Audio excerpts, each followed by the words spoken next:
इस संसार में 84 लाख योनि के जीव रहते हैं। कितने रहते हैं? सब सोच रहे महाराज हमने गिने तो नहीं, कभी तुम लोग कहते सो हाँ हाँ कर देते। अरे हम भी गिनने नहीं गए, पर पढ़े लिखे पढ़ के हम भी बता रहे हैं 84 लाख योनि के जीव रहते हैं संसार में।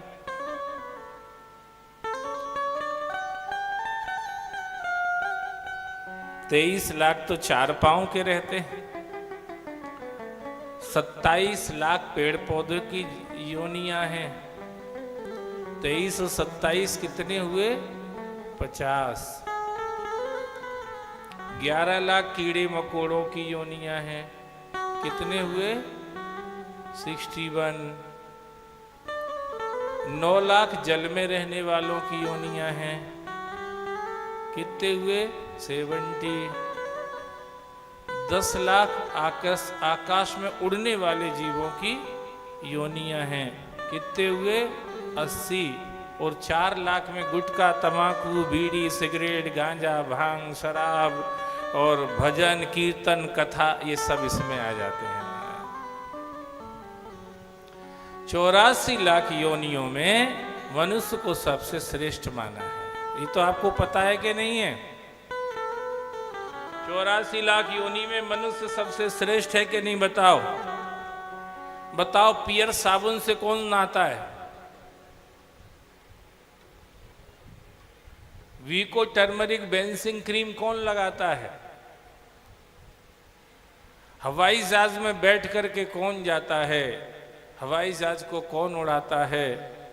इससे आप समझ सकते हैं देश का राष्ट्रपति, प्रधानमंत्री कौन बनता है? कलेक्टर, कमिश्नर कुत्ता बनते हैं क्या? अरे इंसान ही तो बनता है। आप हर जगह इंसान की श्रेष्ठता को समझ सकते हैं बहुत आसानी से।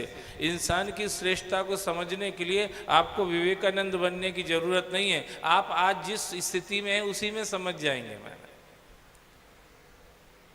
उसके लिए विवेकानंद होना जरूरी नहीं, आप समझ सकते हैं। इस पूरे ब्रह्मांड में मनुष्य योनि सबसे 84 लाख योनि में मनुष्य योनि सबसे श्रेष्ठ है। अब आप बताओ अपना डिमोशन करना कि प्रमोशन करना? आज हम जो हैं उससे आगे जाएं कि पीछे चले जाएं? अगर आपसे पूछा जाए तो अंदर से सब यही कहोगे कि महाराज आगे चले जाएं तो बढ़िया है, पीछे जाने में क्या मिलेगा। आज जो कुछ भी है उससे और गिरी हुई स्थिति हो जाएगी, और दुर्दशा हो जाएगी, और बंधन हो जाएंगे, और गुलामी हो जाएगी, और ज्यादा प्रतिकूलताएं आ जाएंगी जिंदगी में, और ज्यादा बाध्यताएं आ जाएंगी जिंदगी में। आपका मन हो आप गिलास में खुद पानी लेके पी सकते हैं, पर खूंटे पर बंधी हुई गाय तब तक पानी नहीं पी सकती जब तक किसी को दया ना आ जाए। महाराज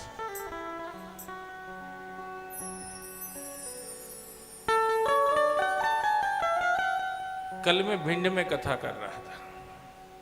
एक दरवाजे पर गाय बछड़ा 2 ही बंधे थे महाराज। वो बहुत भयंकर गर्मी, यहां से कहीं ज्यादा वहां गर्मी, बहुत हालत खराब रहती। मैं देखा, आश्चर्यचकित था।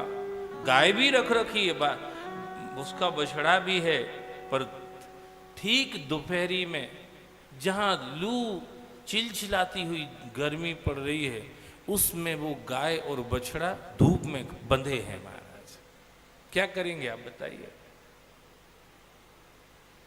आज आपके पास स्वतंत्रता, अपने को लगा कि गर्मी लग रही तो मेरे कूलर भी ना पंखा भी 2 ही लगा दो महाराज। महाराज को पसीना ना आ जाए, 2 ही लगा दो। ये हमारे हाथ में। अब वो गाय क्या करेगी, वो बेचारा बछड़ा क्या करेगा? एक खेत में बेचारी झुंड बना के जाती हैं तो आदमी लठ लेके उनको अपने खेत में से निकाल देता है। पेड़ खड़े हैं, कई सूख जाते हैं अपनी आंखों के सामने क्योंकि उनको कोई पानी देने वाला। कई काट लिए जाते हैं आपकी आंखों के सामने क्योंकि उनको कोई बचाने वाला।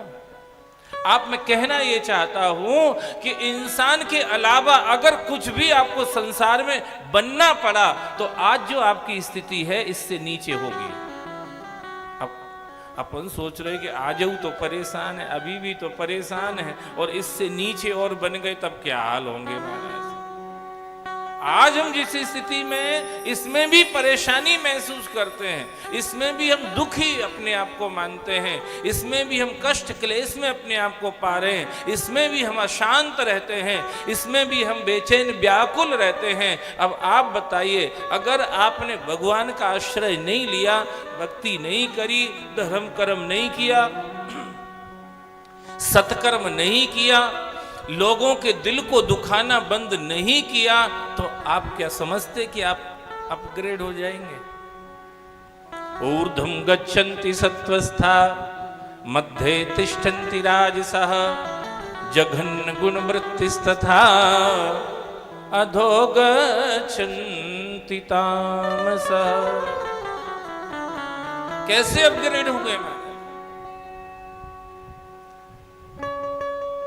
इसीलिए आप सब समझदार लोग हैं। बगुला मुखी ने ऐसे ही नहीं रख लिया तुमको यहाँ पे, थोड़ी बहुत समझ होगी जरूर तुम में। तभी माँ बगुला मुखी के सानिध्य में आप लोग यहाँ रह रहे हैं। जैसे हम कहीं जाते तो लोग कहते कहाँ रहते हो? मैं महाकाल की नगरी में। ओ महाकाल की नगरी, मोक्षदायिनी नगरी में कोई ऐसे ही नहीं रह सकता है। शिव जी जिसको बुलाते हैं वही रह सकता है। ऐसे ही आप लोग मैया के दरबार में रहते हैं। बगुला मुखी पीठ कोई 1000 नहीं है दुनिया में, 1000 नहीं है। पूरे भारत में भी, और तो कहीं है ही नहीं, पूरे भारत में भी सिर्फ 3 पीठ हैं बस, पूरे भारत में। और एंड वी फील प्राउड, उसमें से 2 मध्य प्रदेश में है।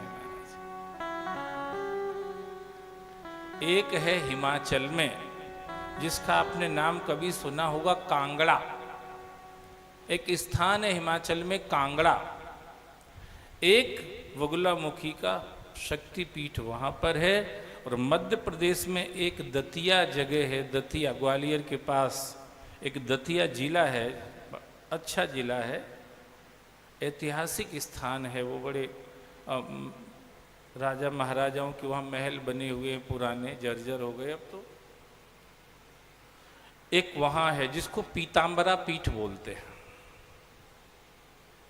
2 तो ये हो गए, अब तीसरा अब आपको बचे ही एक ही है, अब टिक करना है तो यही करना पड़ेगा। तीसरा कौन सा है? नलखेड़ा।